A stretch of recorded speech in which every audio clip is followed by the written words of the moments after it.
Okay, more story time. This time I'm going to tune my 13-inch tom. By the way, these are Tama Superstar drums from the period of like 79 through 81. I know that by the badge. And it's a 6-ply birch shell, and it's super thick. And one of the things that I love about super thick shells is they project. And I have no idea how this is happening, but there's just a lot of resonance with these shells as well. So they project tone for days and super resonant. So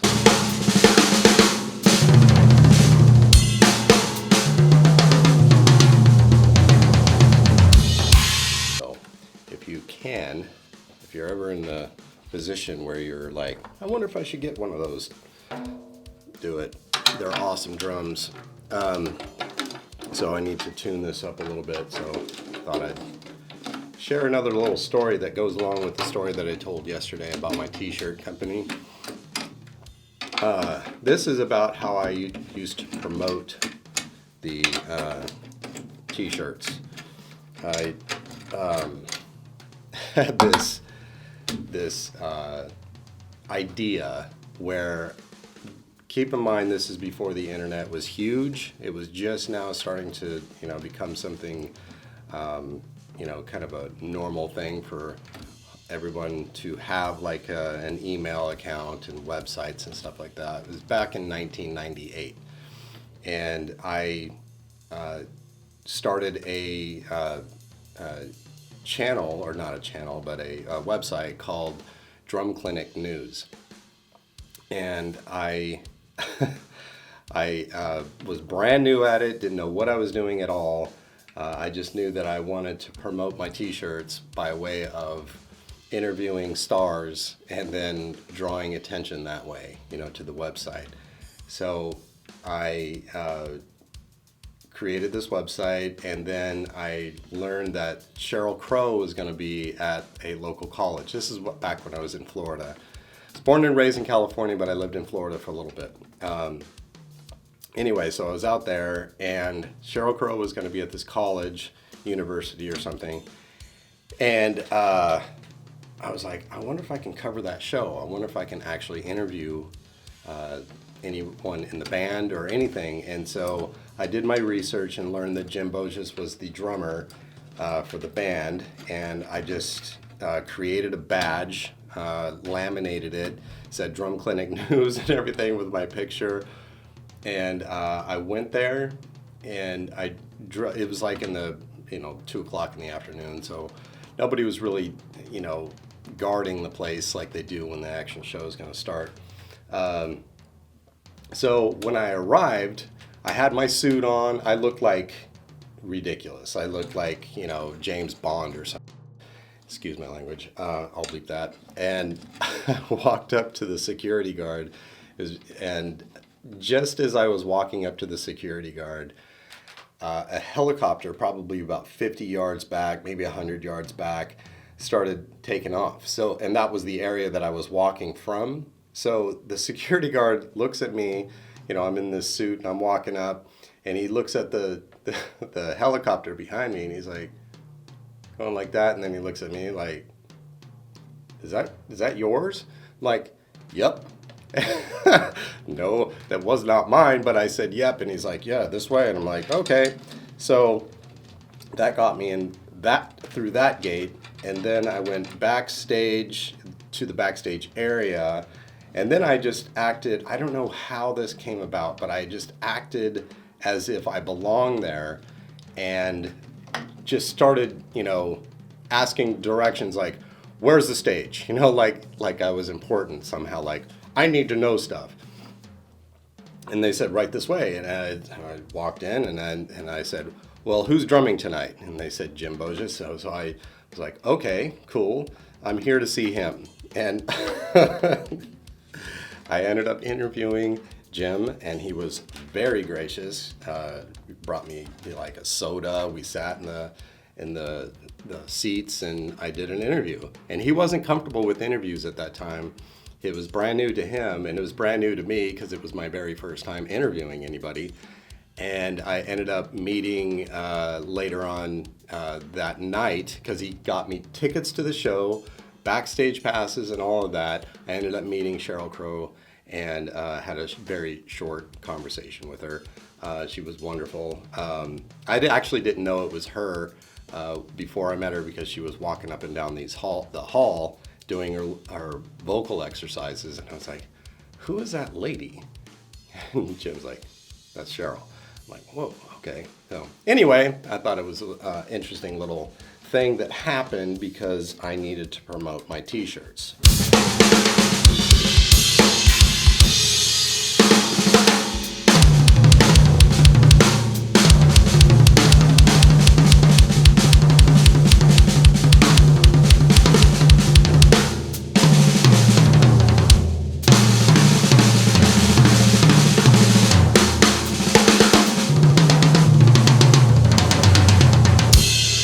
So now, back to tuning here really quick.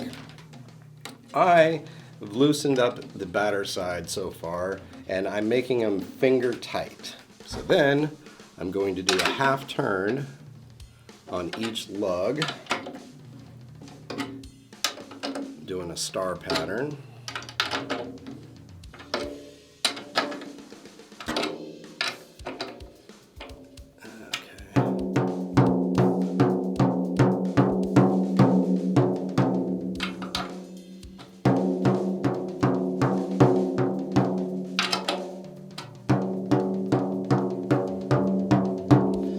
Okay, and then I do the same thing over here.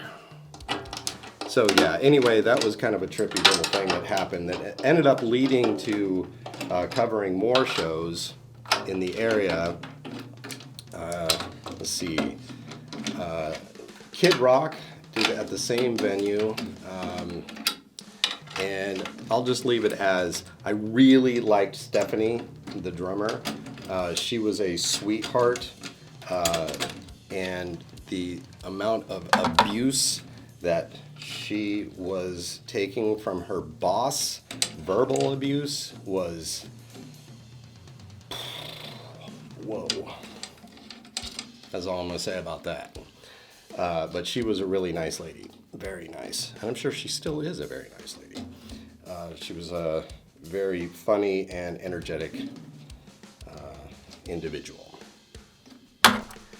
So anyway, I ended up covering more shows, and Kid Rock, let's see, in that time period, Dave Matthews Band,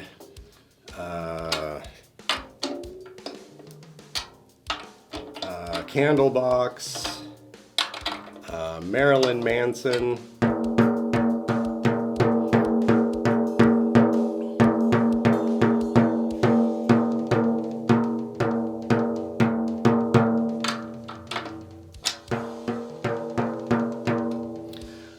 let's see, who else?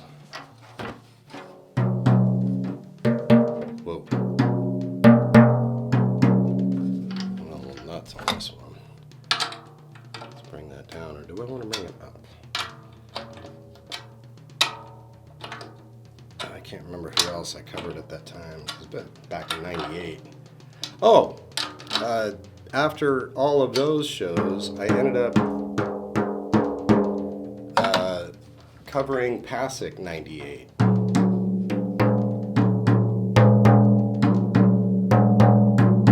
gonna bring this up a little bit. Pasek '98. Let's see. I met Terry Bozzio, Steve Smith, Roy Haynes, Virgil Donati, Tommy Igo. I hope I'm saying his name right. You would think I think it's Igo. Who else?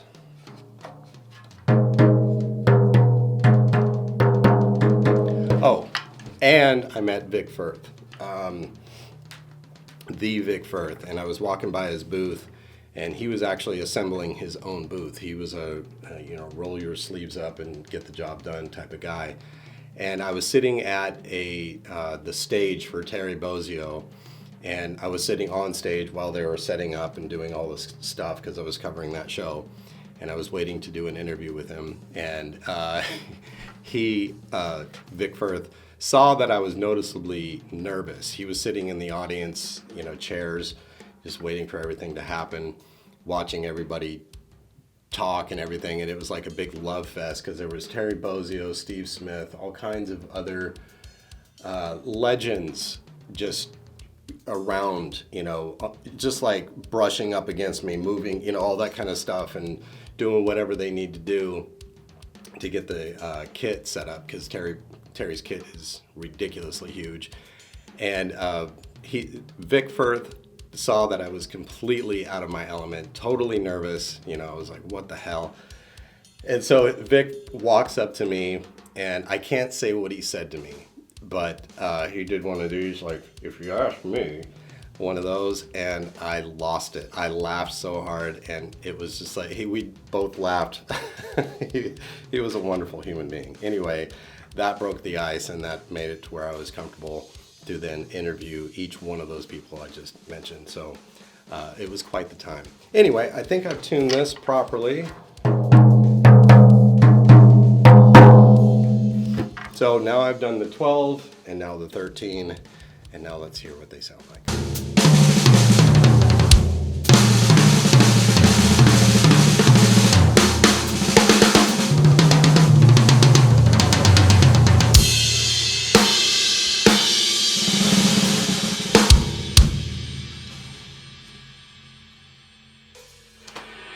That's all I've got.